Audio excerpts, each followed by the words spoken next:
कोलकाता गांव की डरावनी कहानी। तीन दोस्तों की कहानी। कोलकाता के बाहरी इलाके में एक छोटा सा गांव था जिसका नाम था सोनारपुर। यह गांव दिन में बहुत शांत और खूबसूरत लगता था, लेकिन रात होते ही इसकी गलियां सुनसान और डरावनी लगने लगती थीं। गांव के लोग कहते थे कि यहाँ के पास एक पुराना किला है जहां अजीब घटनाएं घटती हैं।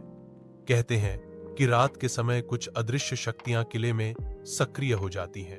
एक दिन तीन दोस्त आरव, रोहन और दीपक अपने कॉलेज की छुट्टियों में एक एडवेंचर की तलाश में सोनारपुर पहुंचे। इन तीनों को अजनबी जगहों पर घूमने का बहुत शौक था। गांव के बारे में सुनकर वे एक रात उस पुराने किले में जाने का निर्णय लेते हैं। रात का वक्त था और तीनों दोस्तों ने अपने कैमरे, टॉर्च और कुछ खुराक के साथ किले की ओर बढ़ना शुरू किया। जैसे ही वे किले के पास पहुंचे, हवा में अजीब सी ठंडक और सन्नाटा था। किले की दीवारों पर पुराने निशान और दरवाजों पर घिसी हुई कालिख देखकर उनके मन में डर बैठ गया, लेकिन वे पीछे नहीं हटे।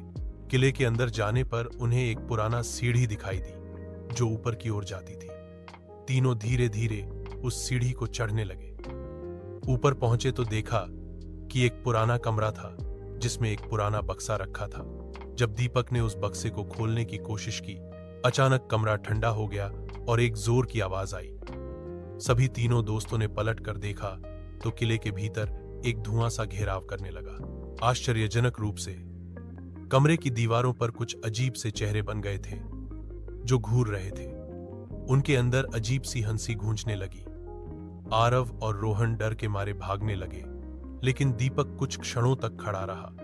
वह महसूस कर रहा था कि जैसे कोई छाया उसके पास आ रही हो। दीपक ने डरते हुए बक्सा बंद किया और अपने दोस्तों के पास दौड़ा, लेकिन तभी अचानक एक जोर की ठंडी हवा चली और वह जमीन पर गिर पड़ा। उसे लगा जैसे कोई अदृश्य शक्ति उसे खींच रही हो। रोहन और आरव ने उसे संभाला और तीनों दौड़ते हुए किले से बाहर निकले। जैसे ही वे बाहर आए, किले के अंदर की आवाजें धीरे धीरे बंद हो गई। अगली सुबह तीनों दोस्तों ने गांव के बुजुर्गों से सुना कि इस किले में एक बार एक तांत्रिक क्रिया हुई थी जिसमें एक अनहोनी शक्ति को बंदी बनाया गया था। उस शक्ति को हर रात अपना बदला लेने का मौका मिलता था। इस घटना के बाद तीनों दोस्तों ने कभी उस किले की ओर रुख नहीं किया और वे अब भी वह रात भूल नहीं पाए। आज भी गांव वाले कहते हैं कि रात के समय किले के पास से कोई गुजरे तो उस अदृश्य शक्ति का सामना करना पड़ सकता है।